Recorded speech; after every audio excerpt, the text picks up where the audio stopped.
Oi, gente, tudo bem? Estamos aqui com mais um programa Papo de Negócios e Franquia na Estação I, a sua nova parada na internet. Cara de rádio e jeito de web. E antes que eu esqueça, eu vou deixar aqui os telefones para vocês mandarem perguntas durante o programa, que hoje vai ser muito interessante. Nós estamos com uma novidade aqui que está bombando aqui no setor de franquia, que é o banco de franquias. Então, presta atenção, vocês podem mandar pergunta pelo WhatsApp no 99427-2179, 99427-2179, claro que é 11, nós estamos aqui em São Paulo. E tem o telefone do ouvinte também, que é o 11-2443-3082, 11-2443-3082.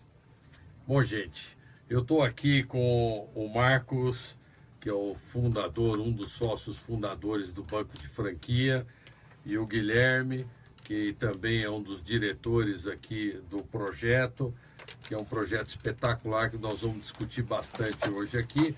Mas antes eu queria que os dois falassem um pouquinho da história deles, até chegar aqui, até criar o Banco de Franquias, que depois aí nós vamos entrar no banco de franquias. Mas falar um pouquinho como é que surgiu essa ideia, qual era a experiência que você teve antes para ter criado isso com os seus sócios.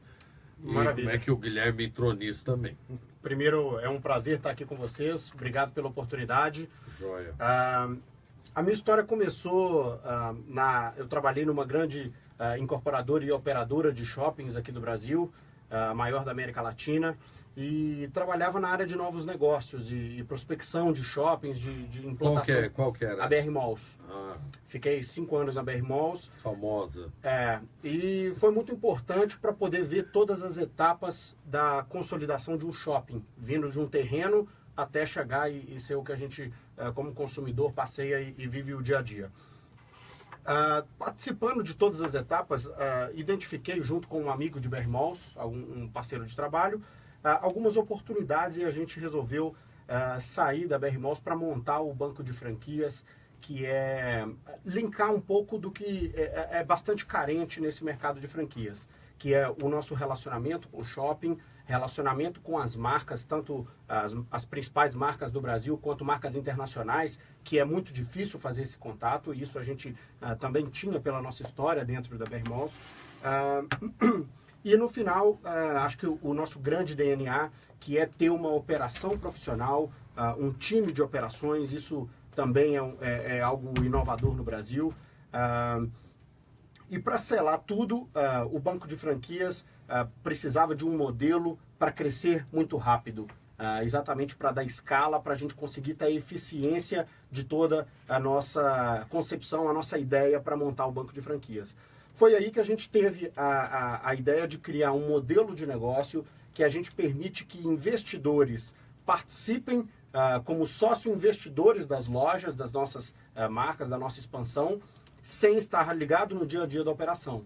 Então, a gente faz todo o trabalho de prospecção, abertura de novas lojas, desenvolvimento, inauguração das lojas e a operação do dia a dia. E o investidor participa somente com a área financeira, colhendo frutos dos dividendos. Nós vamos falar muito disso, mas antes eu queria que o Guilherme falasse aqui como é que ele entrou nessa história aí, tão novo. Quantos anos você tem, Guilherme? Eu tenho 27. Pô, aliás, dois moleques aqui. Aliás, eles são mineiros, cruzeirenses, os dois ou não? Eu, cruzeirense, E eu, muito atleticano. feliz. Você então tá rindo, né? Eu tô muito feliz, como sempre fui como cruzeirense.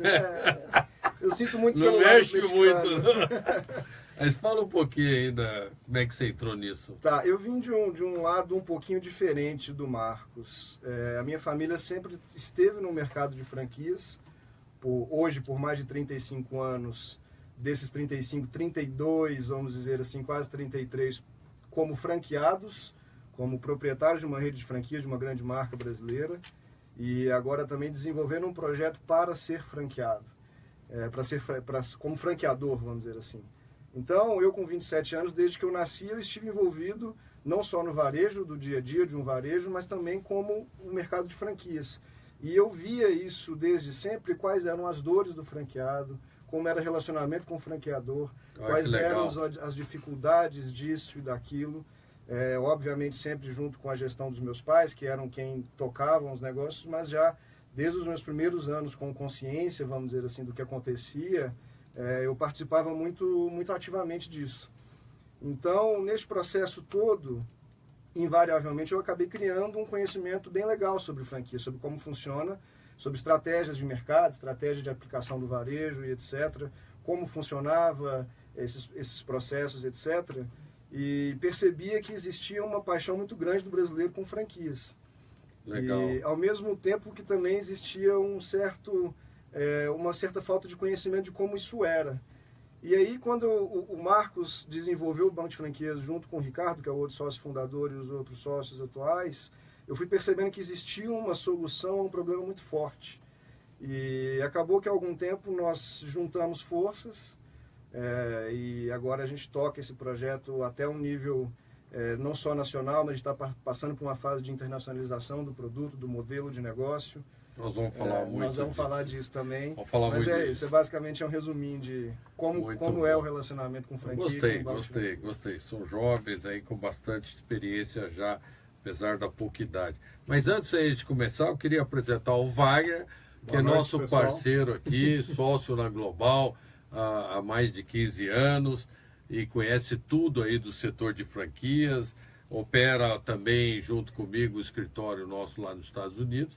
Então, Wagner, bem-vindo aí ao Papo Obrigado de pela Negócio. oportunidade aí da família do franchising brasileiro, está sendo integrada, né? E a nossa experiência aí é um dentinho da engrenagem aí do franchise brasileiro, que eu espero que venha contribuir para esclarecer vocês e a gente trocar aqui as nossas experiências e ampliar nossas formas de enxergar aí o mercado futuro. Muito bom. Antes da gente começar a entrevista aqui com o Banco de Franquias, a gente sempre coloca um tema que está relacionado com o que a gente vai falar. E o tema hoje para a gente conversar é sobre aonde investir o seu dinheiro para poder fazê-lo render adequadamente. O Brasil está passando já uma crise bastante forte nos últimos 2 anos e os juros baixaram vertiginosamente de uma forma muito rápida no Brasil. Então a gente queria conversar um pouquinho sobre como fazer para ganhar dinheiro, entendeu? Antes de falar só da franquia, a gente quer falar um pouquinho de outras opções de investimento, até para que o nosso ouvinte tenha uma ideia dos riscos e do potencial de rentabilidade que tem no mercado. Hoje, se você colocar o dinheiro na poupança, que é a famosa, que é o famoso investimento que grande parte da população brasileira coloca o seu dinheiro, ele tem uma rentabilidade acima da inflação que é praticamente nula. Ela é muito pequena. Hoje você não consegue ganhar mais do que 0,2% ao mês sobre o que você investe. Então a poupança, apesar de ter uma segurança muito grande, ela basicamente corrige o seu dinheiro e dá uma rendinha talvez ínfima aí. Isso é importante para as pessoas saberem, porque a maioria das pessoas não sabe, acha que está ganhando dinheiro com a poupança. E no fundo, mal você consegue corrigir a inflação, entendeu? Então, se eu invisto lá 10 mil reais na minha poupança, a inflação foi 5%, eu vou conseguir 5 mil reais no final de um ano, 6 mil reais, quer dizer, eu vou ganhar 1.000 reais para falar, se eu conseguir colocar 10 mil na poupança e a inflação for 5%. Então, a poupança que é tão falada aí é uma segurança, mas você praticamente não consegue ganhar nenhum dinheiro. Se você investir em CDBs, que são títulos que os bancos oferecem, você também vai conseguir mal corrigir o seu dinheiro. Logicamente, dependendo do volume de dinheiro que você tem, você consegue negociar com o banco uma taxa um pouco melhor de CDB, mas você não vai ganhar muito mais do que talvez 0,5% de rentabilidade que daria uns 5, 6% no final do ano. Então, se você investir os 10 mil reais num CDB, talvez você consiga ganhar no final do ano aí uns 5 mil reais. Não, 5 mil reais não, 500 reais, tá doido. 5 mil reais você estaria ganhando 50%. Então, a mesma coisa da poupança seria aí uns 100 reais que você só conseguiria ganhar. Então, esse tipo de investimento, hoje a gente está vendo o que está acontecendo aí no mercado, você não consegue corrigir. Mal você consegue corrigir o seu dinheiro. Então, é muito importante as pessoas atentarem para isso. Então, no fundo, se você, por exemplo, caminhar para locação, que é outra coisa que muita gente compra imóveis, fazendo investimentos altos, e acha que a locação vai te dar uma rentabilidade. Hoje a locação, ela também não consegue te dar uma rentabilidade muito grande. Aliás, é uma rentabilidade muito pequena, é relativamente próxima da poupança. Então, se você investir 100 mil reais, aí sim nós estamos falando 100 mil para 5 mil, que é basicamente o que dá a inflação em um ano. Se a inflação for 5% e você ganhar 5 mil reais, você ganhou basicamente a inflação. É difícil você, mesmo em aluguéis comerciais, você ganhar mais do que 0,5% sobre o valor do imóvel. Então, se o imóvel custou 100 mil, você vai ganhar lá a inflação que foi 5 mil reais. Se você conseguir ganhar um pouquinho mais, tentando chegar perto de 1%, que às vezes pode até acontecer, você aí pode ganhar um pouquinho mais que a inflação. Especificamente, só era importante vocês também falarem sobre isso. Especificamente no caso de locação, de aluguéis, você conhece bem aí. Imobiliário, tem uma grande diferença da poupança, que é, primeiro, o seu lastro é físico, ali naquele momento, você compra um imóvel, mas também tem uma grande dor de cabeça, que é ter que lidar com um inquilino ou uma imobiliária que vai fazer essa gestão. Em alguns momentos você vai ficar tempo sem ter o inquilino, isso acontece muito hoje. E aí você fica com as despesas. Fica com despesa, então quando você vai ver no final de um ano, ou no final de 2, 3 anos, todos esses tempos abatidos da baixa rentabilidade, realmente se torna um investimento pouco atrativo. Fora nesse aspecto. Não detonar o teu imóvel, né? Te deixar com esse abacaxi lá. Tem todo... Você vê um monte de variáveis. Exato. Que a pessoa tem que ponderar. É que vem de pai para filho, né? O pessoal fala, não, vamos investir em imóvel. Não tem quase que liquidez, a liquidez é péssima. Se você precisar vender, tá frito. E tem esses senões que você levantou, que eu achei. E tem alguns estudos de mercado financeiro e quando o Brasil é comparado a outros países, então alguns estudos mostram que vale muito a pena comprar imóvel no Brasil. Mas o Brasil é um país muito atípico e único, então especificamente aqui a gente vê algumas dificuldades e realmente hoje as pessoas que investem em imóvel hoje estão tendo uma certa dor de cabeça. Outra possibilidade é você investir na bolsa. Logicamente, existem estudos, se você conseguir planejar bem esse investimento, investir a longo prazo, a bolsa normalmente dá um bom retorno. A gente tem visto nos Estados Unidos realmente retornos bastante interessantes, mas aqui no Brasil é complicado, porque realmente a Bolsa tem oscilado muito, porque nós temos uma situação política que acaba interferindo muito no resultado da Bolsa. Então, se você pensar a muito longo prazo, aí é um investimento que realmente é interessante. Não pode ficar com frio na barriga, né? Não pode ficar olhando minuto a minuto. Pode.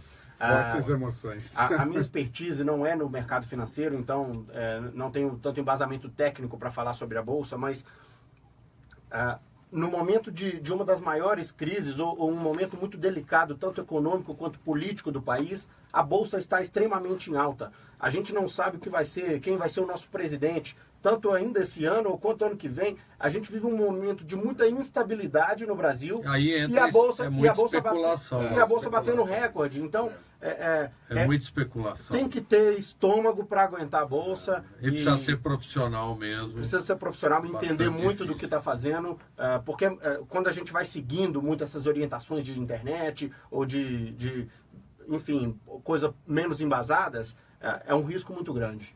Então, no fundo, a gente acaba caindo naquela situação que se você quer realmente ganhar dinheiro, você tem que correr um pouco de risco. Perfeito. E aí, abrir um negócio, realmente você pode ter uma rentabilidade bastante boa.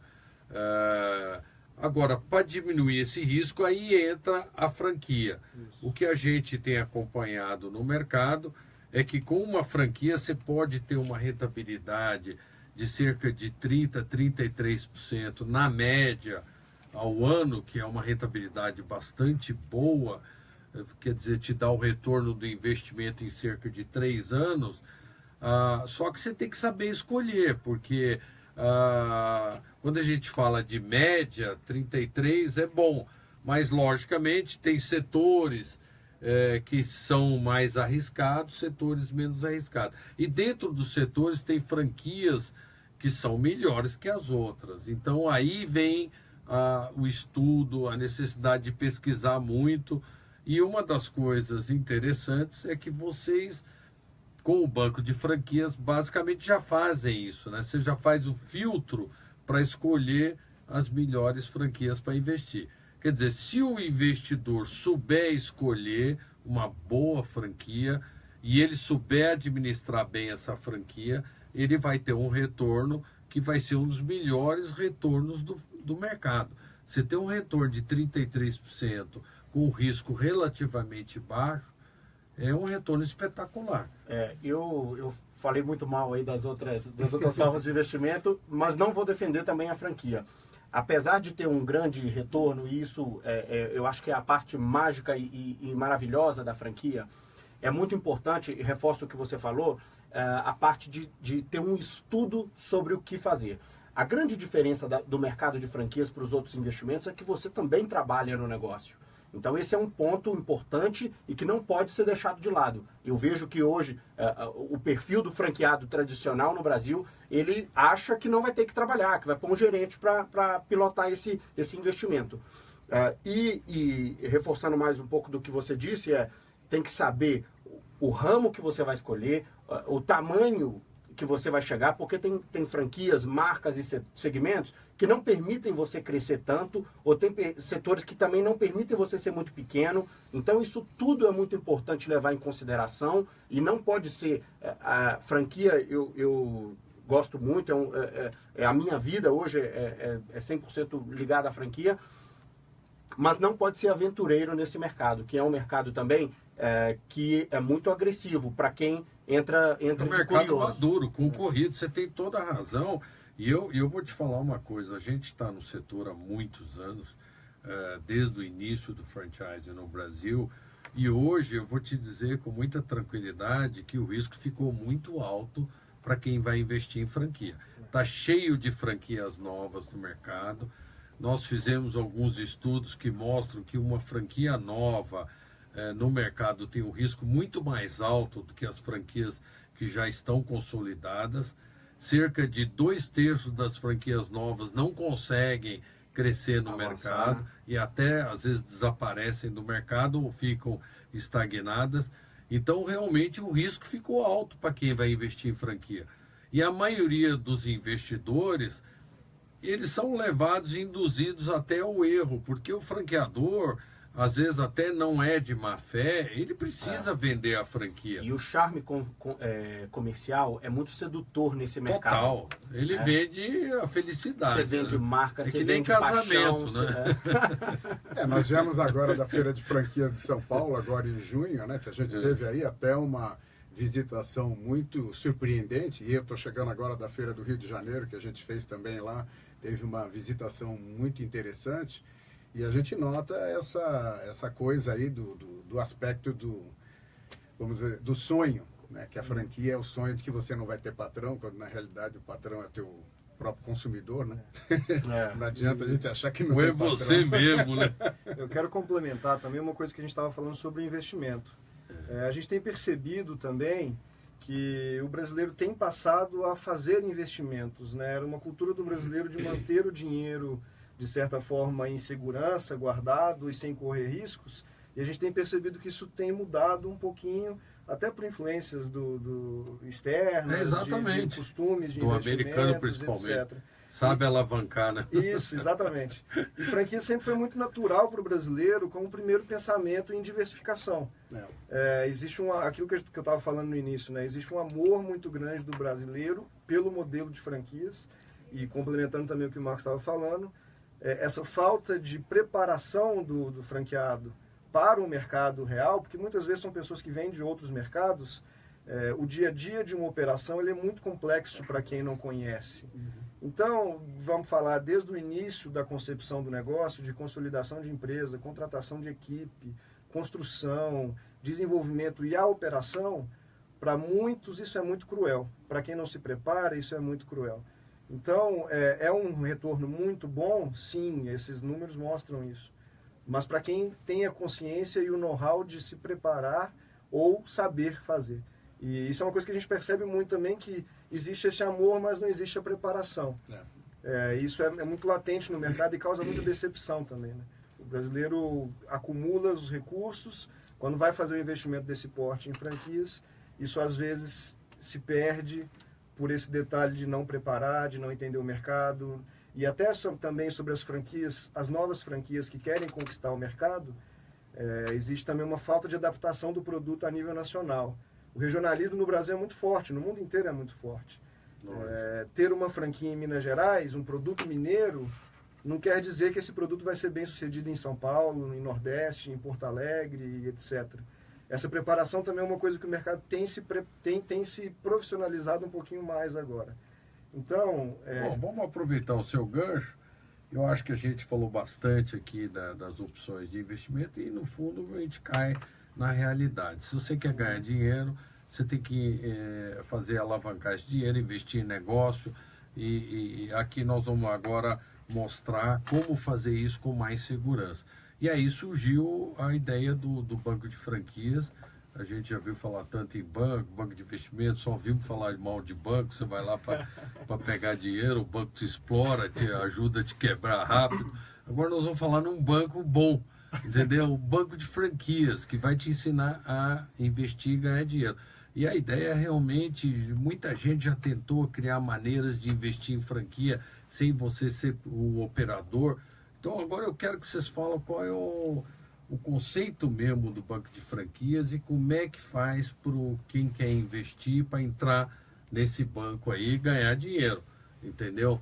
Vamos lá. Antes de entrar especificamente no banco de franquias, e obrigado pelas suas palavras, eu acho que programas iguais a esse e a oportunidade que a gente está tendo de discutir esse assunto é muito importante para a nossa população, porque também está conhecendo e aprendendo de um mercado que não é fácil, a gente falou aqui. Então, acho que é muito válido essa discussão e fico muito feliz de poder participar desses momentos tão importantes. Entrando um pouquinho no banco de franquias, o papel que a gente faz é exatamente dar oportunidade de quem sempre sonhou em ter uma franquia e não teve por dois principais motivos. Primeiro, não tinha quem operar, ou não sabe operar, ou não quer operar. Geralmente essa pessoa tem um segundo emprego, né, que na verdade é o primeiro emprego dela, é a opção principal de fonte de renda. Eu cito um exemplo de um médico, de um advogado, que já tem o seu emprego e ali é a fonte de renda. E a franquia seria para uma renda complementar. Então, essa pessoa geralmente não abre a franquia por esse motivo de operação. Ou às vezes até abre errado, porque põe a mulher para tocar, põe um filho, achando que vai resolver o problema, ele cria um segundo problema. E ainda briga com a mulher, que ele juntou do outro lado. Perde o dinheiro e ainda perde a mulher, entendeu? Perfeito. Esse é um caso muito clássico. Acontece, né? Muito isso. Muito. E o segundo grande empecilho de abrir uma franquia é, às vezes, não ter o capital inteiro para uma franquia do porte que deseja. Então, acho que essa parte de não ter o capital inteiro, ela vale, inclusive, para pequenas e micro franquias. Lógico. Porque, às vezes, a pessoa acha que leu no panfleto, precisa de 100 mil para abrir uma franquia, e esquece que tem que investir em capital de giro, que tem que investir em marketing, que tem que ter um capital de reserva para acudir nos primeiros momentos de dificuldade, que no primeiro momento não vai ter eficiência, que o negócio vai estar em grande maturação daqui 3, 4 anos. Então isso tudo é muito importante, está contabilizado no investimento, que é onde geralmente as pessoas pegam. Então o banco de franquias permite realiza o sonho dessa pessoa que não abriu por esses dois motivos, em ser um franqueado, como somente um investidor das franquias que a gente já opera e que a gente tem contrato de expansão. Então o investidor, ele pega o ticket, que é o valor de investimento que ele deseja, ele escolhe a loja que a gente opera e escolhe a participação dele financeira. Ele pode acompanhar visualmente, a gente reporta para ele, tanto operacionalmente, para ele se sentir parte do negócio, quanto financeiramente, todos os meses. E o investidor vai acompanhando e rentabilizando o capital. A gente faz as distribuições trimestrais, então a cada trimestre ele recebe os dividendos, né, a parte societária dele nas lojas, nas franquias que ele desejou participar dos 3 meses anteriores. E é muito importante vocês falarem da expertise que vocês têm de gestão, porque eu acho que é aí que está pegando muito, porque a maioria das pessoas não tem essa expertise e, logicamente, o franqueador tenta passar para o franqueado essa expertise, mas muitas vezes não consegue, ele não tem o perfil, ele não se dedica, ou ele não está querendo, ele não tem tempo. Então ele acaba criando dificuldades e o resultado acaba não aparecendo. Então vocês desenvolveram, pelo que eu entendi, uma expertise muito boa de gestão de negócio. Isso. Não é isso, Guilherme? O banco de franquias ele sempre teve uma premissa muito grande de fortalecer o braço operacional. Até voltando a falar do perfil do investidor, eu, pessoalmente, senti e vi muito as dores do franqueado.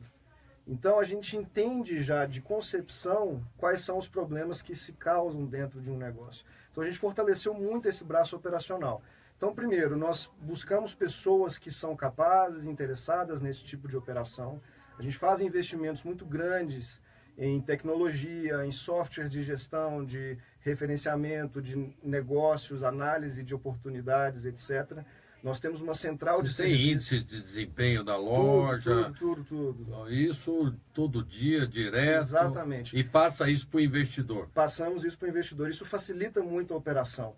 Tratar de base de dados é muito mais simples do que bem profissional o negócio. É bem profissional, exatamente. Nós temos uma central compartilhada que faz a gestão desses negócios, ou até que possibilite uma redução de custos para cada loja, cada operação, etc. Isso é uma dificuldade hoje. É uma dificuldade. E essa parte que o Guilherme mencionou aqui, que entra também em complemento que eu falei sobre o valor do investimento.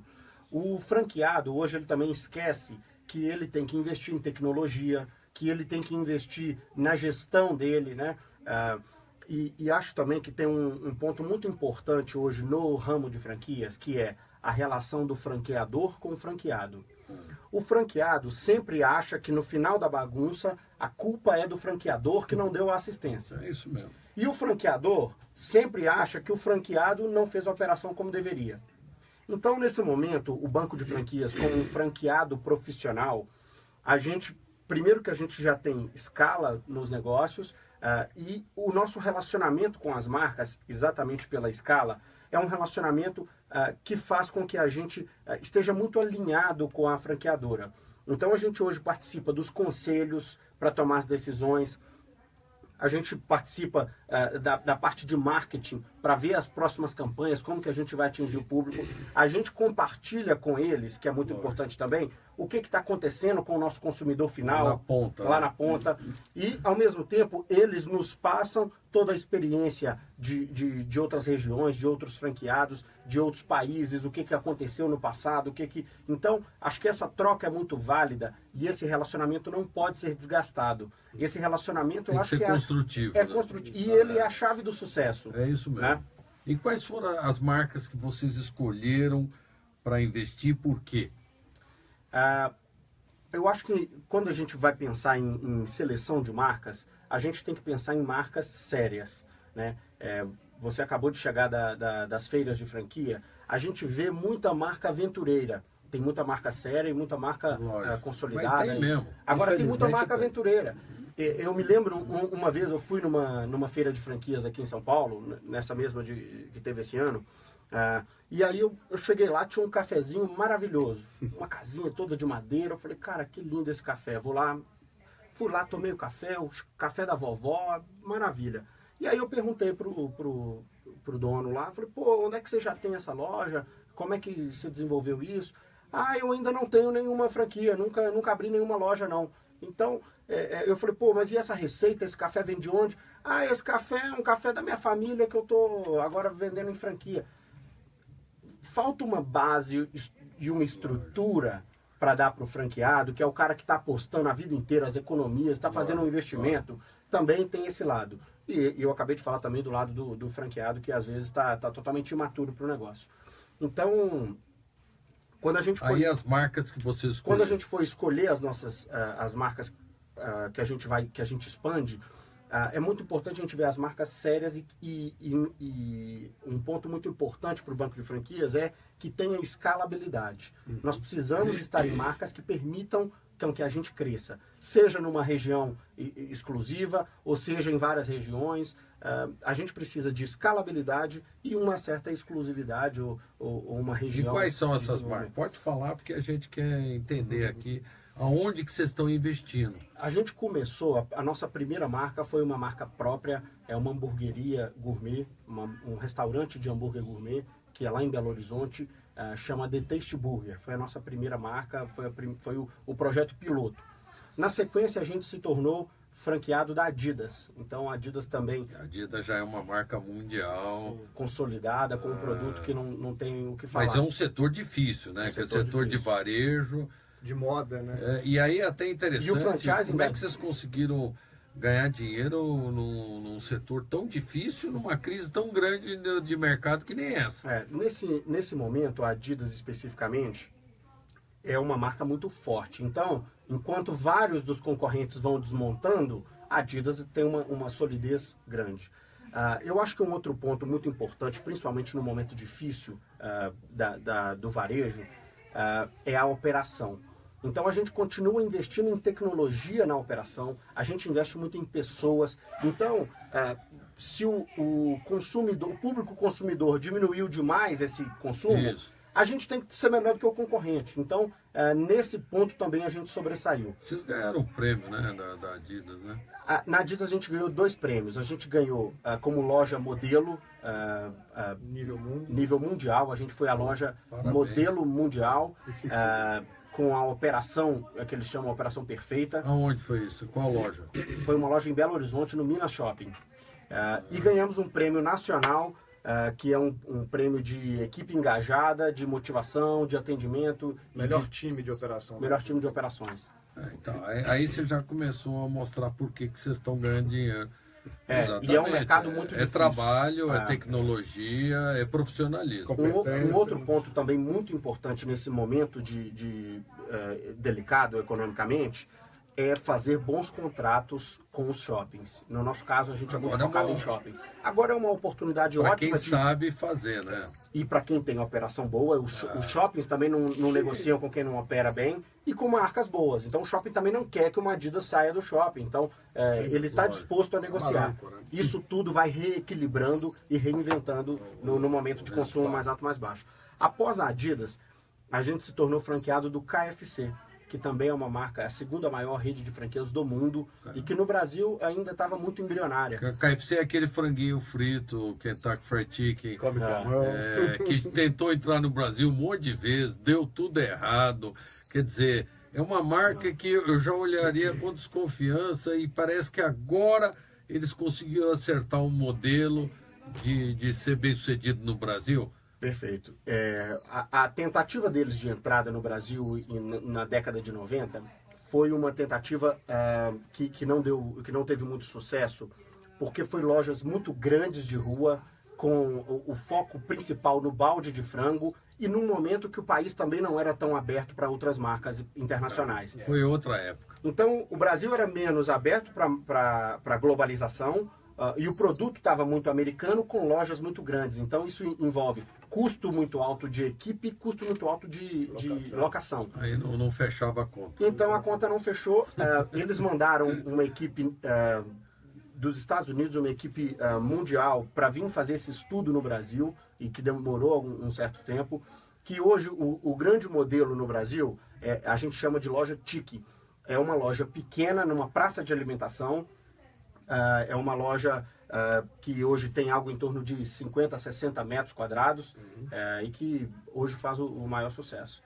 O cardápio também foi adaptado. Hoje tem arroz, feijão, frango, com a saladinha. Então, E o frango é uma delícia, eu acho. o frango é sensacional. A O receita problema deles todo é muito comer o boa. frango com a mão, né? Que o brasileiro não tem esse hábito de ficar com baldica, de lambecando a mão lá para comer frango. Mas o brasileiro hoje já está Foi mais uma aberto a mudança essas novas cultural que culturas. demorou. Sim. E houve uma tropicalização do produto também, né? A gente nem gosta muito de usar essa palavra de tropicalização, mas foi Mas uma é adaptação, verdade, mas né? é Tem uma que fazer, realidade. né? Foi uma adaptação do KFC para o mercado brasileiro, que talvez seja um dos mercados mais difíceis de se entrar com sucesso. Mas é um mercado que tem um consumo fantástico. Quer dizer, na hora que você acerta, você vai embora. Não tem jeito. A alimentação é um dos melhores negócios que tem pro Brasil. Só que você tem que saber, porque a concorrência é Ao enorme. mesmo tempo que talvez seja o mais difícil, também é um dos mais atrativos. Mais pra isso, atrativos. né? Quando se vem de uma maneira correta, o Exatamente. sucesso é bem E interessante. qual o valor de investimento? Se eu sou um investidor e quero investir no banco de franquias, tem um valor mínimo de investimento? Só complementando ainda, a gente tem mais duas marcas. Uma é a H3, que é uma hamburgueria gourmet portuguesa também. Essa é um modelo de praça de alimentação também, é diferente do The Taste, que é um restaurante maior com serviço. Também é uma marca internacional que já tem 3 continentes, mais de 100 lojas.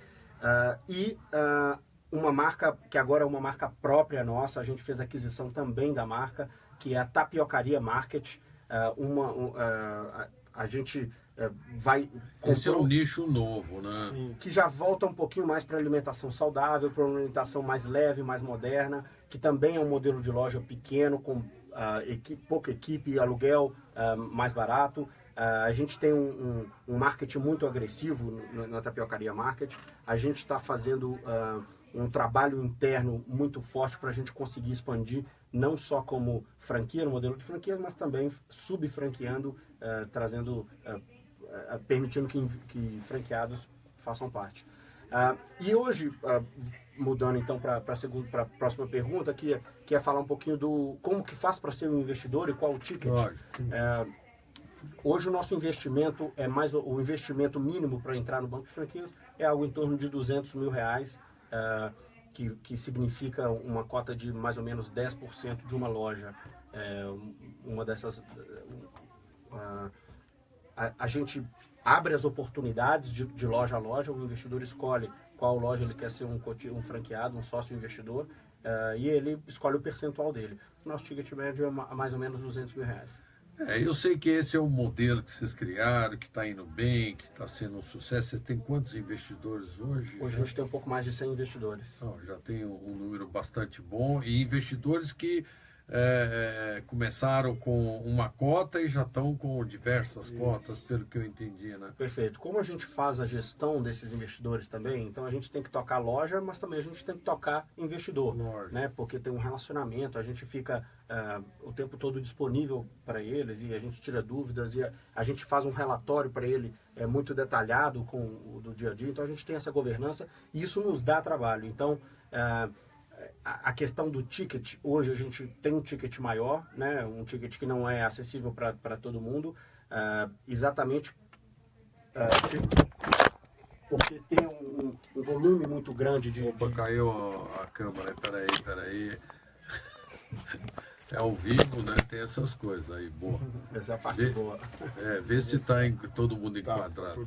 Jóia.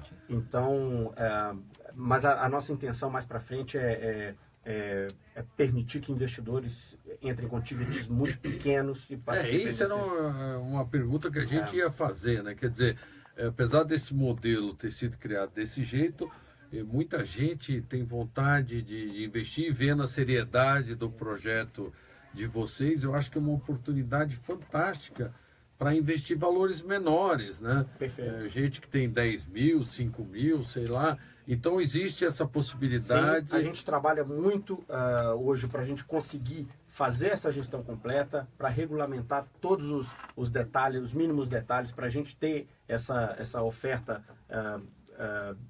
para essas pessoas, para um volume muito maior de pessoas. Que vocês poderiam captar um volume bastante interessante de recursos e aí vocês definem, entram no sistema profissional que vocês criaram, de escolher uma boa marca, de saber negociar o ponto comercial, que é outro fator crítico de sucesso, e saber operar profissionalmente. No fundo, vocês estão criando aí um sistema quase que perfeito de gestão que vai minimizar muito o risco. É lógico que vocês vão errar também, mas vai ser cada vez menor esse erro, porque vocês já têm a fórmula de sucesso, né? Uma marca boa, um ponto comercial escolhido e negociado adequadamente, e uma equipe que sabe gerir o negócio, né? Perfeito. A gente trabalha muito para isso. Acho que, repito um pouco do que o Guilherme falou, a gente tem 2 DNAs muito fortes. O primeiro é a operação nossa tem que ser muito redonda, a gente tem que ser muito capaz de operar, a gente tem que fazer isso com muito afinco. E o segundo DNA muito forte é a governança, que é lidar com o investidor e ter a transparência, ter a credibilidade, porque ali é o patrimônio dele, a gente sabe que ali a gente está lidando com o sonho de muita gente, com economias ao longo de muitos anos de trabalho. Então, foco na operação, foco no investidor. Esse é o nosso grande... E como é que vocês ganham dinheiro? Onde que vocês ganham e como que vocês ganham? A gente ganha dinheiro de 2 formas. A primeira remuneração do banco de franquias é no momento de inauguração e implantação de uma loja. A gente tem uma taxa de desenvolvimento que é 10 a 12% do investimento. Então... que é aquela fase inicial de montar o negócio. Exato. E isso remunera o nosso trabalho, que é... Tem que ter equipe para isso. Todo o trabalho comercial que a gente faz primeiro para captar o investidor, a gente tem que fazer negociação com o shopping, negociação com a marca, acompanhar a obra. Então isso tudo a gente é remunerado e tem a nossa parte de lucro também nessa primeira remuneração. Nessa remuneração, a gente sempre fica com uma parte em equity na loja também. Então a gente continua investidor, a gente é investidor de todas as lojas. É como se tivesse uma cota de participação no negócio daquela loja. Para a gente estar alinhado com os interesses do investidor. O investidor quer que eu também seja investidor desse negócio. Então eles são sócios. O equity significa que eles são sócios de todas as lojas que eles montam. Perfeito. E a segunda remuneração do banco de franquias, que é a nossa remuneração principal, é uma taxa de operação. A gente cobra 5% do faturamento de uma loja. E aí vai vir uma pergunta clara que é, Marcos, o varejo, franquia, já tem uma margem exprimida, como é que você ainda tira 5%? E a minha resposta é, eu não estou tirando 5% do faturamento da loja, porque eu desonero todo o back-office da loja.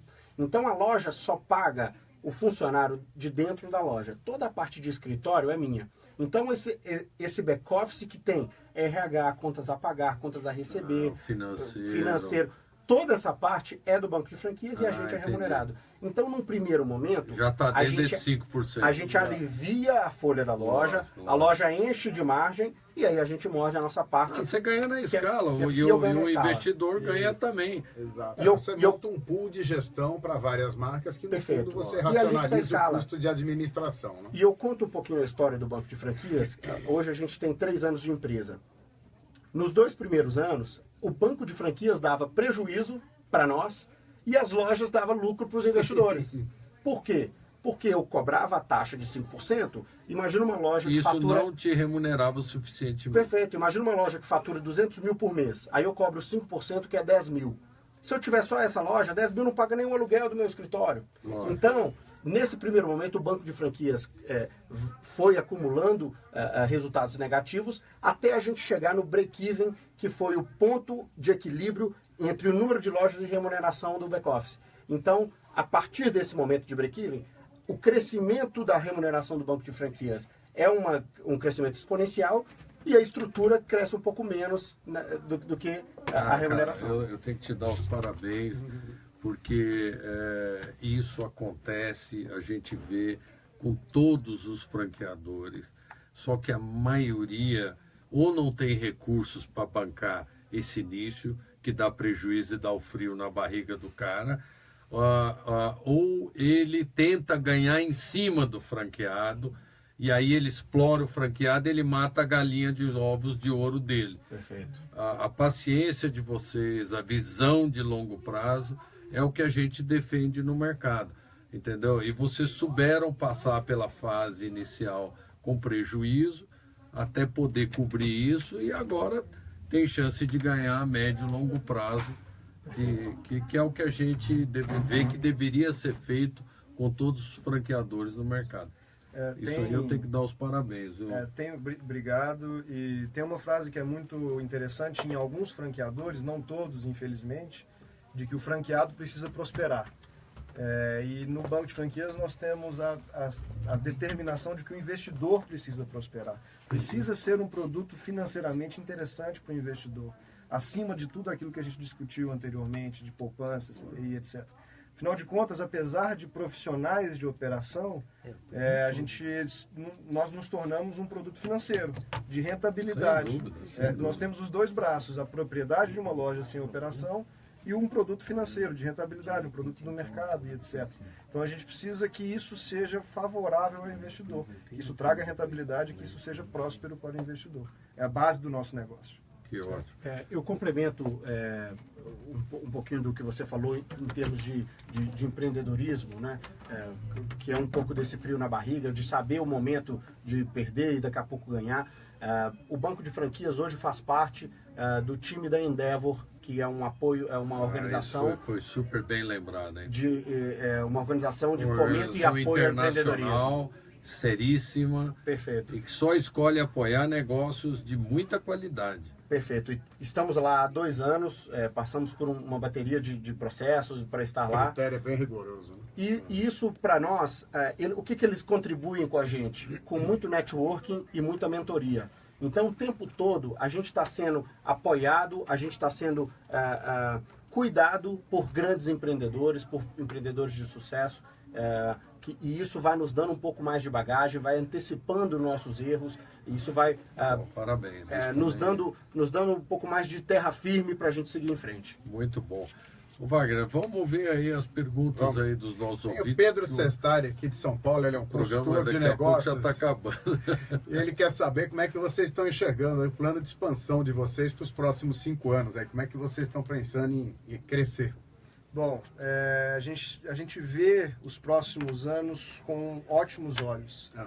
A gente entende que hoje é um momento ainda um pouco sensível de país, de economia, de externos, etc. Mas a gente tem uma confiança muito grande no que vem a seguir. Então, os nossos planos de expansão são agressivos. Nós temos um plano de expansão do KFC, por exemplo, que o número de lojas é próximo das 100 unidades numa região bem específica do Brasil, de sul, sudeste e centro-oeste. É agressivo. Isso num prazo de quanto tempo, mais ou menos? De 5 anos, exatamente 5 anos. Bem próximo do que você disse. Então a gente confia muito no que vem a seguir, a gente investe no que vem a seguir.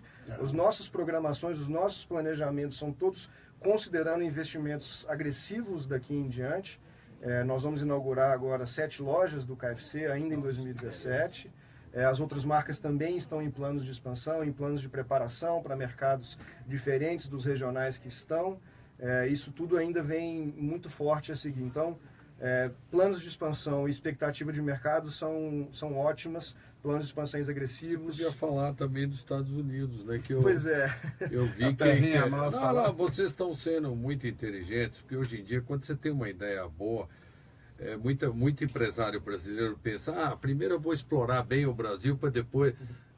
hoje não dá mais tempo. Você tem uma ideia boa, tem que fazer que nem americano. Ele já nasce olhando...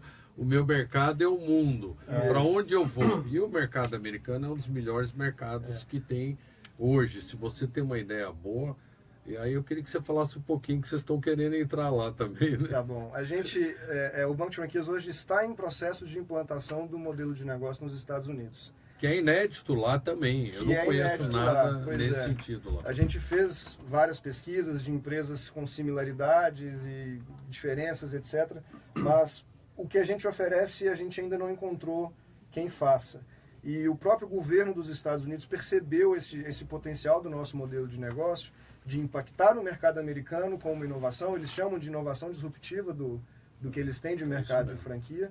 E uma forma de girar o recurso financeiro dentro do país, criação de empregos, etc. E o governo dos Estados Unidos tem nos apoiado muito na implantação do nosso modelo lá.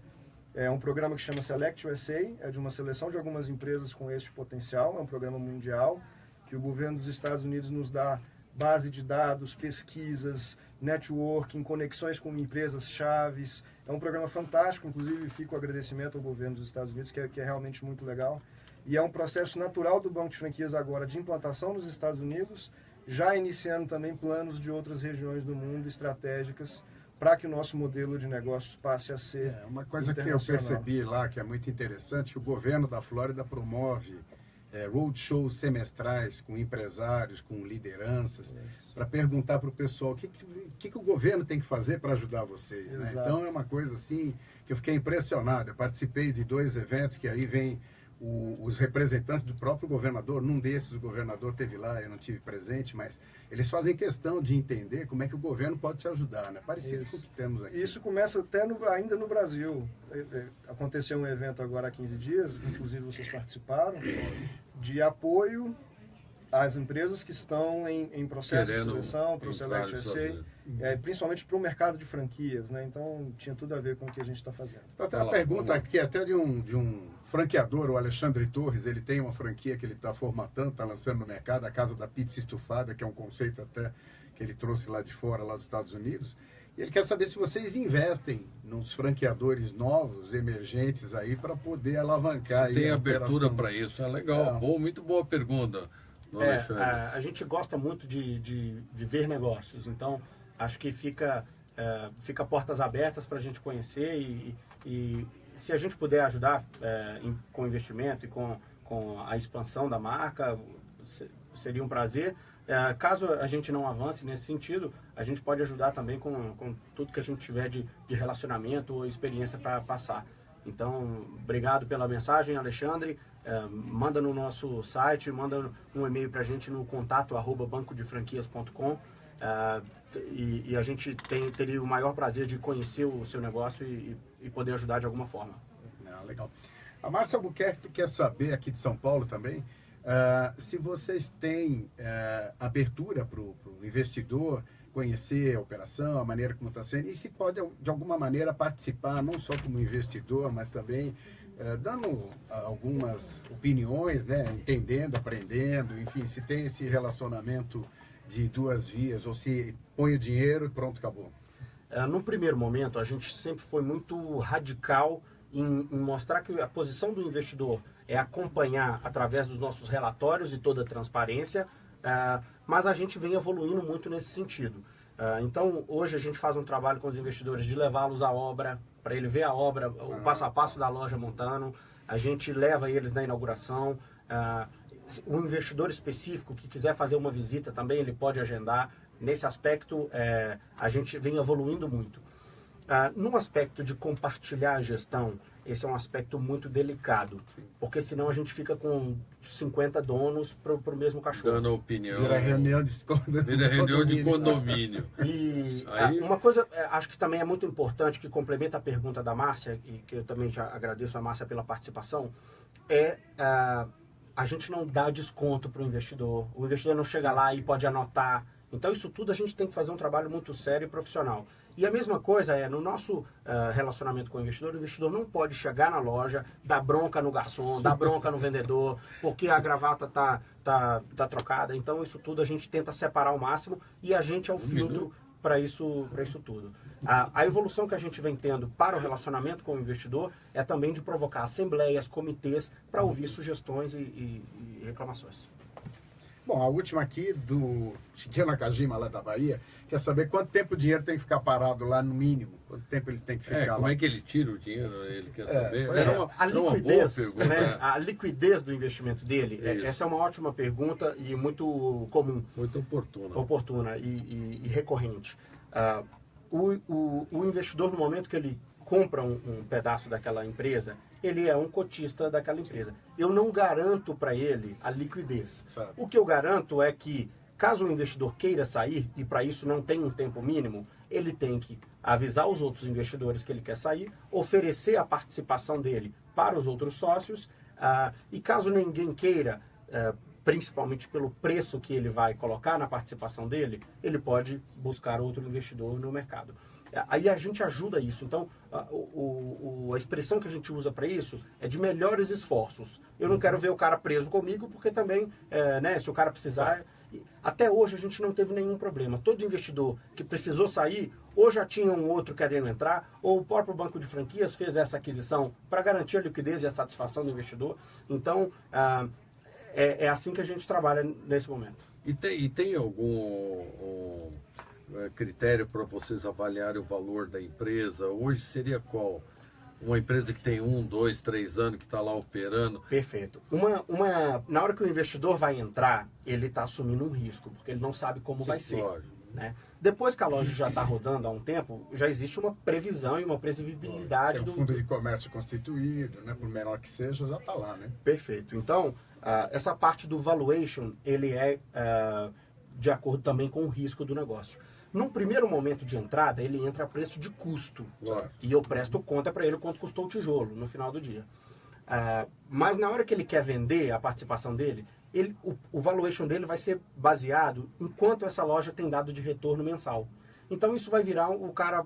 Se a loja faz um fluxo de caixa. Faz um fluxo de caixa projetado. Nos próximos 5 anos, por exemplo? Menos que isso. Porque franquia, depois que ela chega numa maturação, ela tende a perpetuar. Então, o valor daquele ano, eu acho que é um valor bom para ele fazer um valor. Bom, gente, vocês já estão pedindo para a gente terminar. O papo está muito bom. Passou rápido. Eu fico muito satisfeito de ter trazido vocês aqui, porque vocês estão com uma disruptura no setor de franquia. Talvez seja o futuro do sistema, essa profissionalização e essa ideia que vocês trouxeram, que eu tenho certeza que vai crescer muito. Eu quero agradecer a presença de vocês e desejar muito sucesso aí. Muito obrigado. Obrigado, Paulo. Obrigado, Wagner. Obrigado à Estação I por ter essa disponibilidade deste programa. Acho que é muito interessante. O Marcos citou isso. É muito bom para fomentar ideias, perpetuar ideias, novidades, etc. Isso é muito legal. Obrigado pelo convite, é um privilégio participar. Ainda mais falar com pessoas de alto nível igual a vocês. Obrigado. Valeu, gente. Valeu. Valeu, gente. Obrigado. Até a próxima. Falou.